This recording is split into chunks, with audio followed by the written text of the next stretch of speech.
말씀의 제목은 나는 하나님께서 택하신 여수른이다. 나는 하나님께서 택하신 여수른이다 라는 제목을 가지고 함께 은혜를 나누려고 합니다. 어제 하나님께서 자기의 백성을 강력히 책망하시고 심판을 선포하시는 모습을 보면 얼마나 무시무시한지 모릅니다. 다만 하나님은 하나님의 자녀를 버리지 않으십니다. 사랑의 매를 드실 망정 저주하시고 멸망으로 던지지 않으신다는 것입니다. 오히려 오늘 성경은 가슴 두근거리는 말씀으로 불러주십니다. 여수르나라고 하면서, 여수르는 나의 의로운 자, 나의 의로운 자라고 하면서 얼마나 가슴 두근거리는 호칭으로 하나님의 백성을 불러주시는지 모릅니다. 그러므로 오늘 말씀, 나는 하나님께서 택하신 여수른이다 라는 제목을 가지고 하나님께서 우리에게 어떻게 어떠한 긍휼과 은혜를 베풀어 주신가를 살피시는 이 새벽 되시기를 주님의 이름으로 축원합니다. 오늘 본문의 내용을 자세히 살펴보겠습니다. 이스라엘은 신실하지 못한 백성이었습니다. 시조가 범죄했었다 그랬습니다. 교사들이 배반한 자들이라 그랬습니다. 결국 성소의 어른들이 욕되게 되었으며 야곱이 진멸당하도록 내어줌을 당하였고 이스라엘이 비방거리가 되게 되었습니다. 한마디로 바벨론의 멸망을 당하여 포로가 되는 신세가 되었다는 것입니다. 그럼 끝일까요? 그럼 멸망할까요? 그렇지 않습니다. 하나님께서는 그들에게 놀라운 은총을 베푸신다고 말씀하십니다. 하나님께서는 이스라엘 백성을 어떤 호칭으로 부르신다고 하셨습니까? 1절 2절 말씀 같이 읽겠습니다. 시작. 나의 종 야곱, 내가 택한 이스라엘아, 이제 들으라. 너를 만들고 너를 모태에서부터 지어낸 너를 도와줄 여호와가 이같이 말하노라. 나의 종 야곱, 내가 택한 여수르나 두려워하지 말라. 아멘. 여러분, 놀라운 호칭들이 나옵니다. 나의 종 야곱이라는 호칭이 나옵니다. 그들의 족장 이름을 부르는 것은 야곱에게서 나온 12족속을 하나의 민족으로 조성하신 자가 하나님이시라는 것을 지금 나타내신 것입니다. 더구나 야곱을 수식할 때 나의 종이라고 부르시는 것은 하나님께서 그들의 주인 되심을 밝히셨던 것입니다. 또한 나의 택한 이스라엘이라는 호칭도 나옵니다. 이스라엘, 여러분 알죠? 야곱이 약복강에서 하나님과 씨름하여 얻어낸 이름입니다. 이스라엘, 하나님과 겨루어 이겼다는 의미가 있고 하나님은 통치하신다는 의미도 있습니다. 이것은 영예로운 이름입니다. 더구나 나의 택한이란 말을 반복하심으로 이스라엘을 다른 민족과 구별되게 택하셨다는 사실을 지금 강조하고 있습니다. 특히 내가 택한 여수른이라고 그렇게 부르셨습니다. 여수른, 여러분, 여수르는 고든 자라는 뜻입니다. 의로운 자라는 뜻입니다. 야곱이라는 호칭이 속이는 자라는 뜻이었는데 이제 하나님은 이스라엘 백성을 여수른이라고 고든 자라고 부르시게 될 것임을 밝히셨던 것입니다. 그러면서 하나님은 그들에게 어떤 하나님이신지를 강조하였습니다. 그들을 지으셨다고 하셨습니다. 그들을 모태에서부터 조성하셨다고 했습니다. 그리고 그들을 도와주신다고 그렇게 말씀하십니다. 여러분, 얼마나 소망이 되는 말씀을 우리 하나님 말씀하십니까? 정말 간사하고 죄가 많아서 멸망당할 수밖에 없는 그런 자들이었지만 하나님의 택하심과 그분의 특별한 돌보심으로 곧고 의로운 자 여수른이라 불려졌으니 여러분 얼마나 이 감사한 일입니까? 그래서 하나님께서는 이제 이스라엘 백성들에게 그 구체적인 복을 약속하였습니다. 우리 3절 4절 말씀 함께 읽겠습니다. 시작. 나는 목마른 자에게 물을 주며 마른 땅에 시내가 흐르게 하며 나의 영을 내 자손에게 나의 복을 내 후손에게 부어 주리니 그들이 풀 가운데서 솟아나기를 시냇가에 버들같이 할 것이라. 아멘. 하나님은 그들에게 두려워하지 말라고 하시면서 하나님께서 비유를 통해서 이스라엘의 영적 소생을 약속하였습니다. 물을 준다는 말씀은 생명을 준다는 말씀이죠. 여러분, 우리나라야 물이 흔해서 그까지 냉수 한 그릇이겠습니다만 팔레스타인 지역에서 물은 생명 그 자체입니다. 살리는 것입니다. 회복을 의미하는 것이요, 하나님의 은혜와 축복을 약속하시는 그런 말씀입니다. 실제로 이 약속은 하나님의 아들 예수 그리스도를 통해서 성취되었습니다. 여러분, 예수님은 이 땅에 오셔서 목마르고 황폐한 영혼들에게 영생수를 제공해 주셨습니다.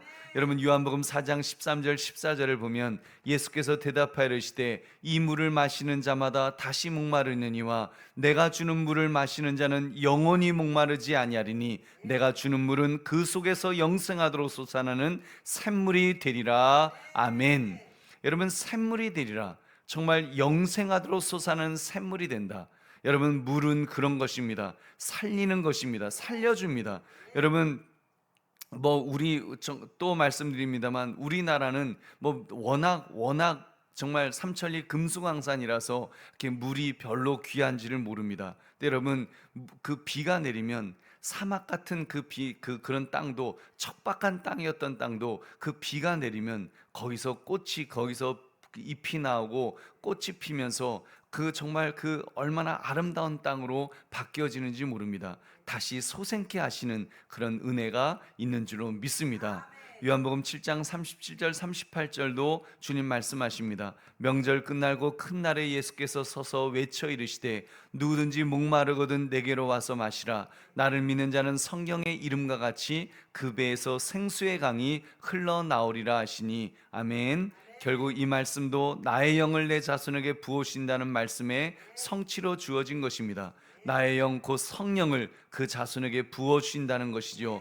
요엘서 2장 28절 29절 그 후에 내가 내 영을 만민에게 부어주리니 너희 자녀들이 장래일을 말할 것이며 너희 늙은이는 꿈을 꾸며 너희 젊은이는 이상을 볼 것이며 그때 내가 또 내 영을 남종과 여종에게 부어줄 것이며. 아멘. 여러분, 실제로 이 말씀은 사도행전을 보면 마가의 다락방에서 부어졌습니다. 성령께서 불의 엿처럼 갈라지는 것으로 각 사람 위에 임하셨던 것입니다. 할렐루야.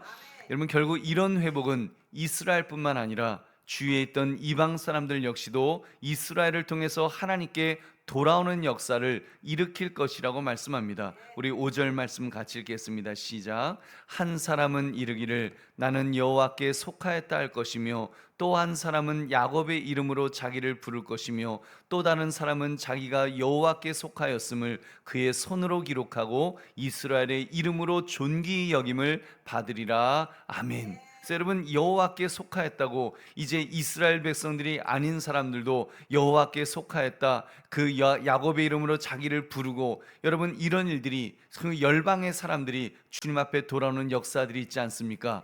우리도 여기에 속한 줄로 믿습니다. 우리 얼마나 멋진 역사입니까? 하나님이 하시면 이 모든 일이 충만하게 이루어지는 줄로 믿습니다. 우리 보배로운 성도님들, 두려워하는 이스라엘 백성을 향해서 애정의 마음을 듬뿍 담아 위로하고 복 주시는 이 하나님의 약속의 말씀을 우리가 볼 때에 여러분은 무엇을 느낄 수 있습니까?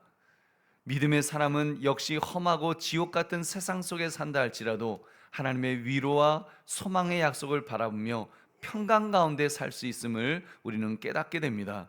여러분, 우리의 평강의 근거는 내 자신이 아닙니다. 우리 자신이 아니라 그랬습니다. 어제 말씀드린 것처럼 우리의 공로, 우리의 의가 결코 아닙니다. 그럼 어디에 있습니까? 오직 하나님, 우리 주 예수 그리스도에게 있는 줄로 믿습니다. 우리는 하나님의 영원하신 약속의 말씀이 있기 때문에, 하나님께서 약속하셨기 때문에 두려워하지 않고 평안하게 살 수 있습니다. 이 모든 것은 하나님의 은혜인 줄로 믿습니다. 우리 보배는 성도님들, 오늘 말씀을 여러분 우리의 삶에 적용해 봅시다. 여러분은 살아오면서 두려움을 제거하고 이 회복의 은혜를 누리기 위해서 여러분이 의지해야 될 하나님의 약속은 무엇이 있습니까? 여러분, 계속하여 강조하고 또 강조했습니다.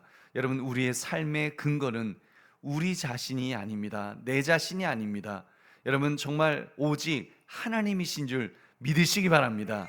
전능하신 하나님이시지 않습니까? 불변하시는 하나님이시고 영원하신 하나님이시고 신실하신 하나님이십니다. 아들도 아끼지 않으시는 사랑이 많으신 하나님이신 줄로 믿습니다.